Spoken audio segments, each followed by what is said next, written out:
Udhëheqësi i Koreas së Veriut Kim Jong-un i dha fund vizitës në lindjen e largme të Rusisë për takimin e tij të parë me presidentin Putin. Amnesty International tha se sulmet ajrore dhe me artilleri të forcave amerikane, britanike dhe franceze kundër shtetit islamik në Raqqa gjatë vitit 2017 shkaktuan vdekjen e më shumë se 1600 civilëve. Sri Lanka vazhdon të jetë në gjendje alarmi për sulme të tjera si ato të javës kaluar, dhe policia ka intensifikuar kërkimin e 10 të dyshuarve për lidhje me shtetin islamik.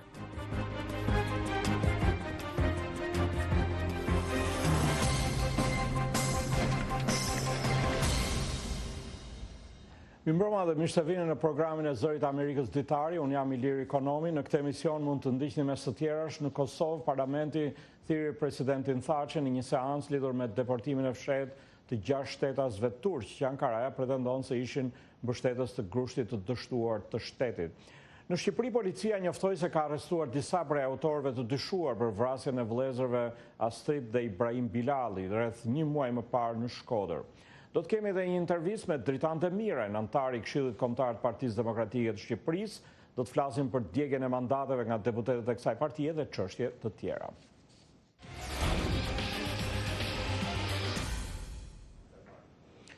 Filloj me lajmet. Udhëheqësi i Koreas së Veriut Kim Jong-un bëri sot homazhe në një ceremoni për të rënët në luftë para se të jepte fund vizitës përgjithsisht të suksesshme në lindjen e largme të Rusisë për takimin e tij të parë me presidentin Vladimir Putin.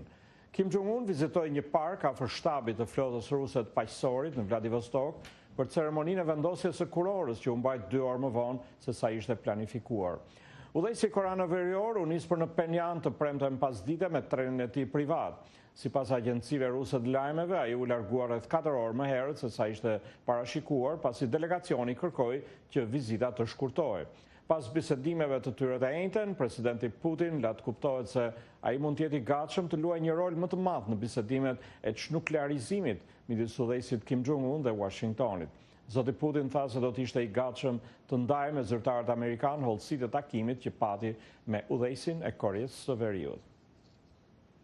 Sulmet ajrore dhe me artilleri të forcave amerikane, britanike dhe franceze kundër shtetit islamik në qytetin sirian të Raqës kanë shkaktuar vdekjen e më shumë se 1600 civilëve në vitin 2017. Ky është rezultati i një hetimi të kryer nga organizata Amnesty International. Ulëmtuesit krahasuan shifrat me burime të tjera publike dhe të dhëna satelitore për të identifikuar sulmet ajrore dhe viktimat. Ofensiva e koalicionit për të rimarrë kryeqytetin e vet deklaruar të shtetit islamik Raqqa nisi në qershor të vitit 2017.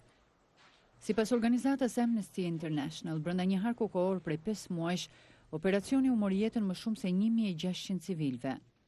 Pas një hetimi 2 vjeçar, organizata thotë se ka mbledhur emrat e më shumë se 1000 viktimave dhe ka vërtetuar në terren vdekjen e 641 personave në Raqqa. This is not a situation of Nuk kemi të bëjmë me disa raste individuale apo të izoluara, është shumë më sistematike se kaq. Organizata ka punuar së bashku me grupin investigativ Air Wars. Ata shpenzuan 2 muaj në terren në Raqqa, intervistuan të mbijetuar si dhe vizituan zonat ku ka pasur bombardime. Hulumtuesit përdorën të dhëna publike satelitore për të identifikuar kohën se kur ishte goditur secila prej më shumë se 11.000 ndërtesave të shkatruara. Ata bën një rindërtim virtual 3-dimensional të qytetit të shkatruar. Thousands of volunteers around the world online examined more than 2 million frames of satellite imagery. Mira vullnetarë në mbar botën kanë ekzaminuar më shumë se 2 milion sekuenca imazhe satelitore. Në të njëjtën kohë kolegët tanë në laboratore në bashkëpunim me disa universitete kanë shqyrtuar çdo informacion që lidhej me Raqën, çdo video, postim në Facebook nga atje ku njerëzit ndodheshin, ngushëllimet për të afërmit e vdekur. Zonja Arovera thotë se disa nga sulmet e koalicionit ishin padyshim të gabuara.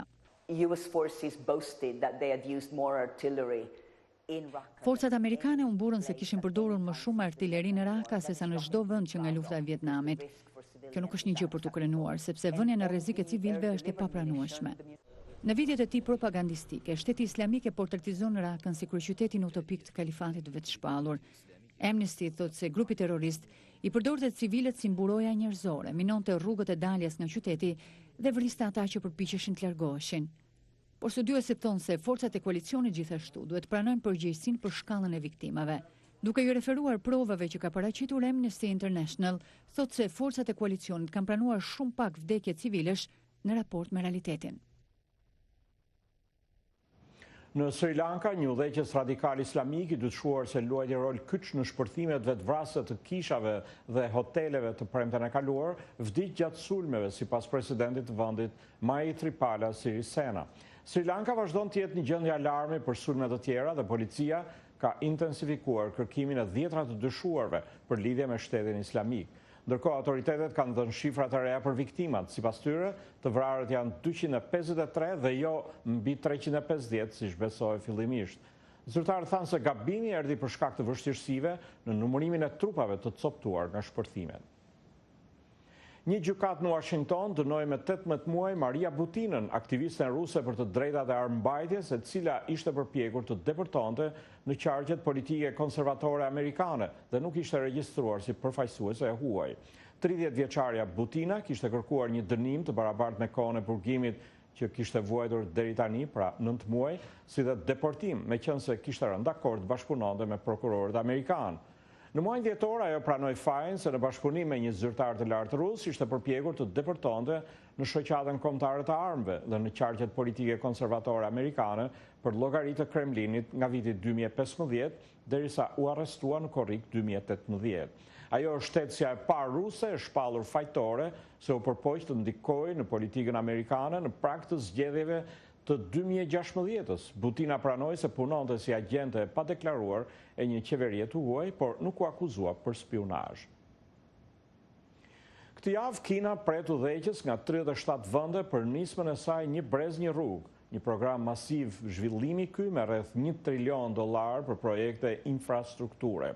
Shtetet e Bashkuara kanë paralajmëruar vendet pjesëmarrëse se projektet kanë kryesisht si qëllim të ndihmojnë ekonominë e Kinës dhe kushtet financiare janë të rrezikshme për ekonominë e vendeve të tyre. Një numër udhëheqësish mbërrin në Pekin për një takim të nivelit të lartë që do të nxjerrë në pa ndikimin në rritje të Kinës. Ata kanë udhëtuar nga gjithë bota pasi Kina po ofron lidhje me trena me shpejtësi të lartë, porte moderne dhe autostrada të reja. Në Afrikë, Amerikën e Jugut, lindjen e mesme dhe disa vende evropiane, kjo shihet si një mundësi shumë e mirë, sepse nisma e Një brez një rrugë ka të bëjë kryesisht me zhvillimin e infrastrukturës, që ishte pikërisht çka e bëri Kinën të suksesshme, për sa i takon zhvillimit ekonomik. Megjithatë, Shtetet e Bashkuara thonë se këto vende mund të përfundojnë me pasoja negative, duke akuzuar Kinën se po përpiqet të josh vendet në një kurth borxhesh. Nisma e Një brez një rrugë ka financuar trena, rrugë dhe porte në disa vende në zhvillim, por i ka lënë disa prej tyre në vështirësi për të shlyer borxhet kineze, duke rritur edhe më shumë shqetësimet.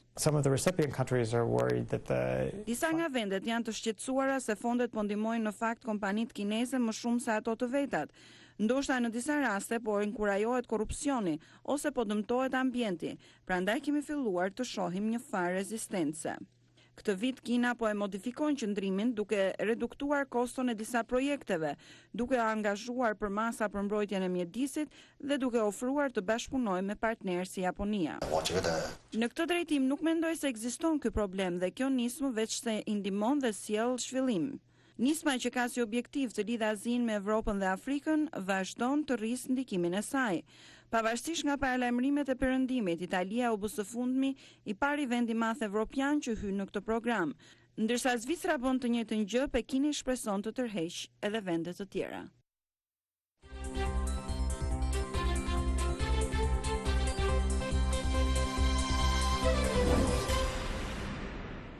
Në Shqipëri, policia njoftoi se ka identifikuar dhe arrestuar disa prej autorëve të dyshuar për vrasjen e vëllezërve Astrid dhe Ibrahim Bilali rreth një muaj më parë në qytetin e Shkodrës. Në njoftimin e saj, policia bën të ditur se arrestoi 2 persona nga fshati Mjed i Bashkisë Vaudeës, si dhe shpalli në kërkim policor 2 të tjerë, mes tyre 26 vjeçarin Ibrahim Lici, për të cilin policia thotë se është i dyshuari kryesor për veprën penale të vrasjes. Arrestimet e sotme mund t'i hapin rrugë zbardhjes së një serie ngjarjesh kriminale në 16 muajt e fundit në Shkodër, ku kanë mbetur të vrarë 9 persona, ndërsa 2 të tjerë figurojnë të zhdukur.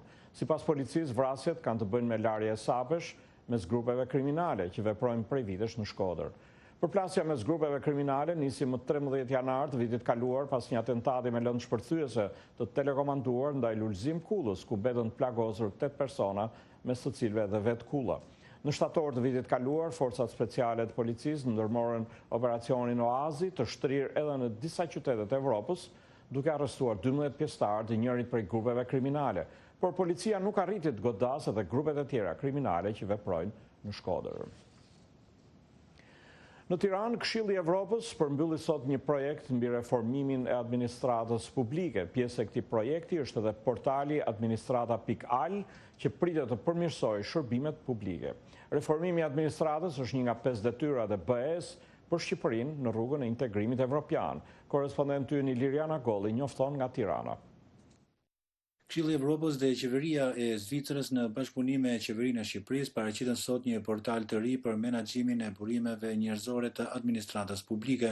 Portali administrata.al është fryti i projektit 10 vjeçar për fuqizimin e qeverisë vendore në Shqipëri, përmirëson transparencën dhe shërbimet e administratës publike. Portali shqiptar është një mjet gjithëpërfshirës dhe inovator, i pari i këtij lloji në vendet e Ballkanit Perëndimor. The public administration portal which we are launching today is a major step towards a more effective. Ky portali i administratës publike është një hap i rëndësishëm drejt një administrate më efektive, transparente, përfshirëse dhe të aksesueshme që përmirëson shërbimet dhe besimin e publikut tek institucionet demokratike, tha Jutta Gutskov, përfaqësuese e Këshillit të Evropës në Tiranë. To more public trust in democratic institutions. Portali lidh institucionet publike mes tyre dhe thjeshton procedurat duke riorganizuar në punësit nga një burimi vetëm në dobi të qytetarëve. Ai pritet të standardizojë vendet e punës dhe rekrutimin e shërbimit civil, unifikimin e vlerësimeve për në punësit publik. Portali administrata.al ka 2 funksione, pjesa e jashtme për rritjen e transparencës me publikun dhe pjesa e brendshme për të përmirësuar komunikimin. Po prezantohet sot në fakt një platformë tërësore dhe rrënjësore ndryshimi në qasje në administratën publike. Duke shmangur kështu orvatjet e pafundme në sportele, duke shmangur letrat pirg, duke evituar burokratët që nuk e ndihmojnë as fare sistemin, shpeshherë, duke u vënë pas kërkimit më të mirëve, duke i motivuar ata. Autorët besojnë se portali do të forcojë administratën publike dhe decentralizimin e pushtetit vendor. Portali vlerësohet si një ndihmë e qëndrueshme drejt një administrate publike profesionale, efektive dhe moderne në Shqipëri. Reforma e administratës publike është një nga 5 kërkesat kryesore për hapjen e negociatave të pranimit të Shqipërisë në Bashkimin Evropian. Këshilli i Evropës dhe Zvicra po ndihmojnë Shqipërinë qysh nga viti 2009 për të rregulluar ligjet dhe praktikat e kësaj fushë në përputhje me 12 parime të mirëqeverisjes. Për Zërin e Amerikës, Liriana Golli, Tiranë. Dritan Demiraj, antari i Këshillit Kombëtar të Partisë Demokratike të Shqipërisë, thotë se vendimi i paprecedent i opozitës për të djegur mandatet ishte mënyra e vetme për të detyruar largimin e qeverisë Rama dhe zhvillimin e zgjedhjeve të drejta. Ish-ministri i Brendshëm në kohën e qeverisë së tranzicionit në vitin 2017, zoti Demiraj thotë se parregullësitë e shumta të cilat u dokumentuan nga Partia Demokratike, megjithëse nuk u përfillën nga faktori ndërkombëtar, nuk mund të injorohen më pasi krimi ka kapur shtetin. Por a e ka opozita forcën e duhur për të realizuar objektivin e saj? Kolegja Rudina Dervishi bisedoi me zotin Demiraj për strategjinë e Partisë Demokratike. Zoti Demiraj, mirë se erdhët në studio në Zërit Amerikës. Së pari doja të pyesja lidhur me vendimin e paprecedent Partisë Demokratike për të dorëzuar mandatet. Si e shikoni ju këtë hap? A do të ishte i mundur pamundësimi apo pengimi i zhvillimit të zgjedhjeve duke mos shkelur ligjin? Opozita prej kohësh ndodhi në një pozicion që nuk ishte lënë asnjë hapësirë për zhvillimin e misionit kushtetues të saj. Prej muajsh, zoti Rama ka marrë gjithë pushtetin gjyqësor, legjislativ, ekzekutiv, dhe Partia Demokratike në vazhdimsi, edhe në kuadrin edhe të këtyre zhvillimeve të fundit në lidhje me Bashkimin Evropian që presim ftesën, ka qenë gjithmonë pjesëmarrëse aktive për të bashkëpunuar, për të kooperuar me majorancën. Sigurisht që është një vendim i vështirë, i paprecedent në historinë 29 vjeçare të demokracisë shqiptare, por që opozita kishte të gjithë të drejtën që të merrte një vendim tillë në mënyrë që t'i thoshte Ramës që duhet që edhe ne të dëgjohemi. Në rast se kalojmë prapa në vitin 2017, opozita nuk po kërkon asgjë më tepër se sa zgjedhje të drejta, po kërkon një parlament. Dua të ndalemi tek qëndrimi i Washingtonit. Washingtoni përmes Departamentit Shtetit apo dhe ambasadës amerikane ka kritikuar vendimin e daljes nga parlamenti. Zëvendës ndihmës sekretari i Shtetit Palmer gjatë vizitës fundit në Tiranë u shpreh se djegja e mandateve dhe bojkotimi i zgjedhjeve janë thelbësisht mjete në kundërshtim me praktikat demokratike dhe i bëri thirrje opozitës të riangazhohet në sistemin politik.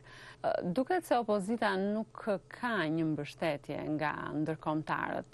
Cila është strategjia e partisë suaj? Strategjia e Partisë Demokratike është një strategji e qartë.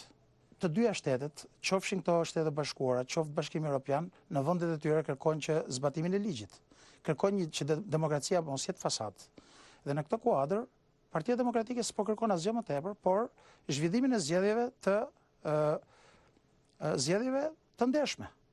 Në vitin 2017 u bë një marrëveshje midis zotit Basha dhe zotit Rama. Dhe si që në ndjeni, u kriju një qeveri teknike me pjesëmarrjen e 5 portofoleve jo pak të rëndësishme. Por koha për cilën u ngrit, u zhvillu kjo marrëveshje, tregoj që ishte e shkurtër dhe zoti Rama nuk tregoi seriozitet në zbatimin e kësaj marrëveshje, pasi të gjitha pikat në të cilat u dakordsuan të dy liderat u shkelën. Po, ju në atë kohë keni qenë edhe ministër i brendshëm, jeni në dieni të problemeve që u vunë re apo parregullsiveve që u vunë re. Megjithatë, si shpjegohet që opozita i zbuloi këto shkelje pas 2 vjetësh? Duket paksa ironike që duke qenë bashkë organizator të këtyre zgjedhjeve, tani kaloni në masa ekstreme. Jo, më lejoni t'ju korrigjoj, nuk është as pak e sakt, kjo që këto probleme u diskutuan apo u shfaqen mas 2 viteve.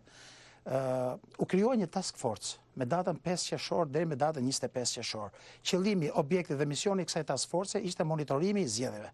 Kjo task force u keq përdorur nga zoti Rama.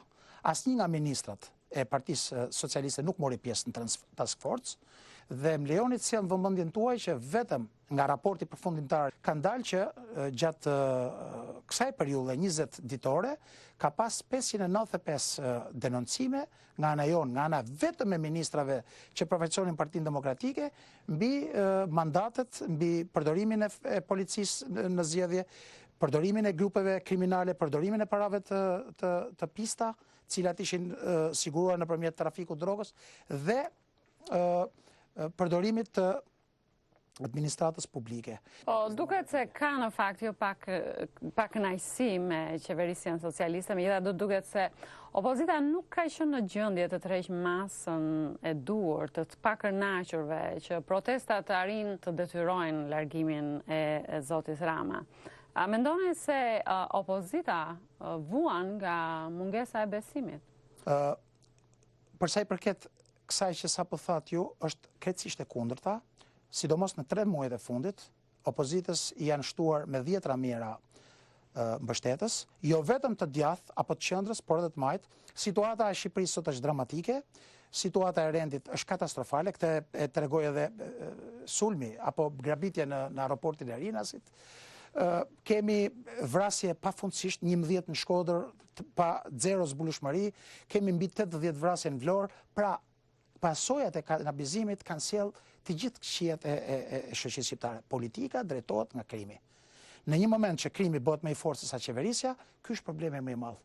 Dhe unë gjykoj që Shqipëria, pa diskutim që zoti Rama ka përgjegjësinë kryesore, por edhe opozita duhet gjithë së bashku të bashkëpunojnë për daljen përfundimisht të mbyllin këtë periudhë tranzicioni për Shqipërinë. Shqipëria është anëtare e NATO-s, kontribon me misionet e veta, kontribon në misionet ndërkombëtare, pra ka tregu në sektor të caktuar që është një shtet i cili mundet që të siguroj siguri e kështu me radhë. Një nga vizitat edhe arsyet që unë kisha një takim sot të rëndësishëm në Departamentin e Shtetit, ishte edhe kjo se si mund gjendet rrugët e bashkëpunimit midis opozitës dhe ambazharancës. Unë besoj që Shqipëria nuk ka nevojë për parlament falso, qeveri falso, opozit falso.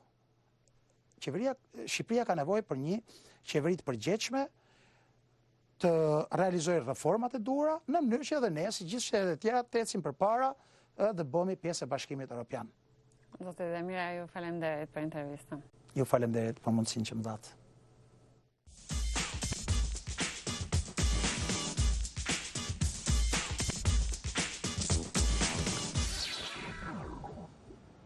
Në Kosovë, paraqitja e presidentit Hashim Thaçi në Komisionin Parlamentar që po heton operacionin e dëbimit të 6 shtetasve turq u përshkrua me përplasje të ashpra dhe akuzat të ndërsjella.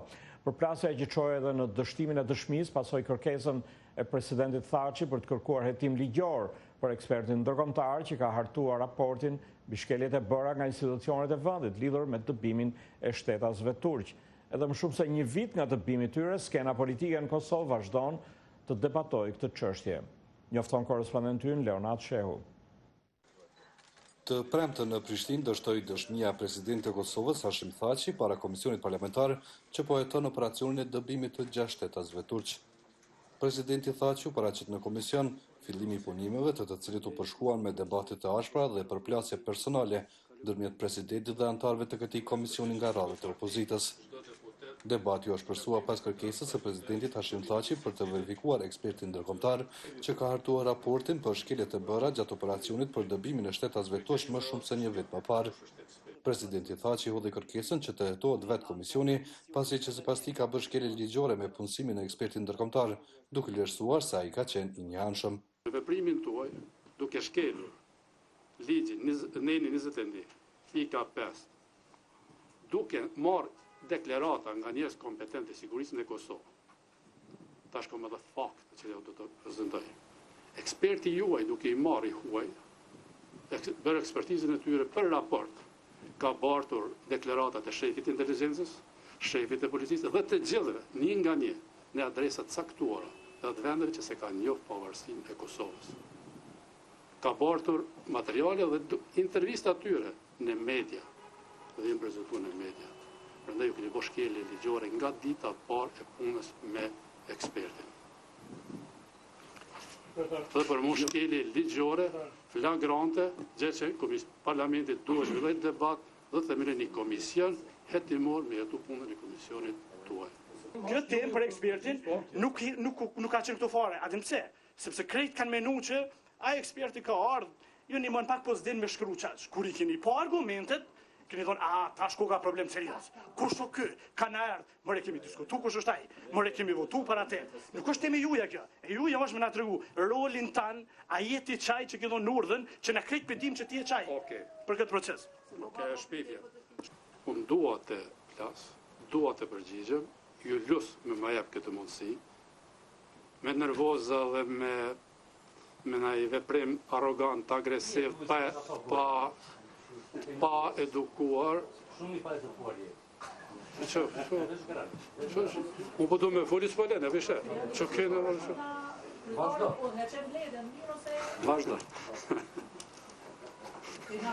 Sa mi për i mirë je. I lezetshëm. Ne këto fora, që lapë, hajde graj. Okej, Sami. Sami. Të spiduroj. Po folet për amrin tim. Që nësaj poshtër është. Kjo është e ultë dhe nga jetë del jashtë se si e këtu mëso Sami. Debati nxiti përplasje dhe ndërmjet vetë anëtarëve të komisionit, të cilët nuk arritën pajtim për të vazhduar me dëshminë e presidentit Hashim Thaçi. Më 29 mars të vitit 2018, autoritetet në Kosovë arrestuan 6 shtetas turq, punonjës të institucioneve në përgjithësi të kleriku turk Fethullah Gülen, të cilin presidenti turk Recep Tayyip Erdogan e fajson për një përpjekje për gru shtetin në Turqi. Të gjashtët ju dorëzuan autoriteteve turke në një operacion që la pas vetës shumë paqartësi, shumë kritika ndaj institucioneve dhe nxitjen në përplasje deklaratash ndërmjet presidentit turk Recep Tayyip Erdogan dhe kryeministrit e Kosovës Ramush Haradinaj. Komisioni parlamentar për hetimin e operacionit që u themeluan në korrekt të vitit kaluar ka gjetur 31 shkelje ligjore gjatë operacionit. Shkeljet më të mëdha si pacullëtëve të komisionit janë bërë nga Agjencia e Zbulimit dhe Ministria e Punëve të Brendshme. Këtë gjetje nxitën edhe reagimin e ambasadës amerikane në Prishtinë, e cila tërhoqi vërejtjen se trysnia politike mbi sektorin e sigurisë është shkelje skandaloze e vlerave demokratike. Për Zërin e Amerikës, Leonard Shehu, Prishtinë.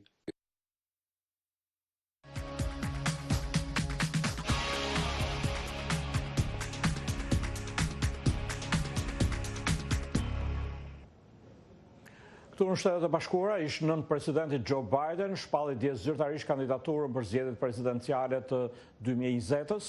Ai renditet në anketa në krye të 20 pretendentëve për të marrë emërimin e Partisë Demokrate, por zoti Biden futet në garë pas 2 konkurrimeve të dështuara për Shtëpinë e Bardhë dhe tani përballet me pikpyetje serioze për moshën avancuar, qëndrimet e tij politike dhe aftësinë për të tërhequr një brez të ri amerikanësh që përfaqësojnë një elektorat më të larmishëm.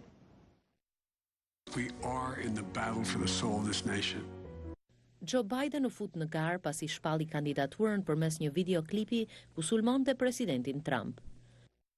But if we give Donald Trump 8 years in the White House, nëse zgjedhim Donald Trumpin për 8 vjet në Shtëpinë e Bardhë, ai do të ndryshojë përgjithmonë dhe në mënyrë rrënjësore karakterin e vendit. Unë nuk mund të rri pasiv dhe ta lejoj një gjë të tillë. Zoti Biden u ndal në veçanti tek komentet e presidentit që janë kritikuar gjerësisht pas përleshjeve të dhunshme mes supremacistëve të bardhë dhe kundër protestuesve në Charlottesville të Virginias në 2017. Presidenti tha se të dyja palët kishin njerëz shumë të mirë. Muajin e kaluar, ndërkohë që zoti Biden po mbante fjalim në Washington, disa anëtarë të një sindikate zjarrfiksish i bën thirrje të futet në garë.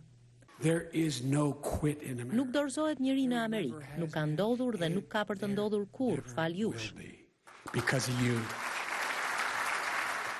Politikani veteran po fillon fushatën e tij të tretë presidenciale me një epërsi të vogël, thot analisti Jim Kessler. He's a front runner. He's not a super strong front. Ai është në krye të pretendentëve, nuk ka ndonjë epërsi të madhe siç kishte Hillary Clinton kur u duk që në fillim se ajo e kishte të siguruar. Njerëzit e duan vërtet zotin Biden dhe besojnë se ai mund ta mund presidentin. Zoti Biden duhet fillimisht të fitojë në garë me pretendentët e tjerë demokrat, ku ka një numër grash dhe përfaqësues të pakicave që po përpiqen të tërheqin votuesit e rinj, thot eksperti Matt Dallek. The field is so sprawling. Është një grup konkurrentës shumë interesant, ka shumë kandidat të fortë, ka plot prej këtyre pretendentëve me shanse reale për të dalë në krye. With many. Zoti Biden është vënë në qendër vëmendjes kohët e fundit, pasi një numër grash thanë se në reagime të drejtë për drejta, ai është sjellë në një mënyrë që i ka vënë në siklet. Ai është zotuar të tregohet më i kujdesshëm në të ardhmen.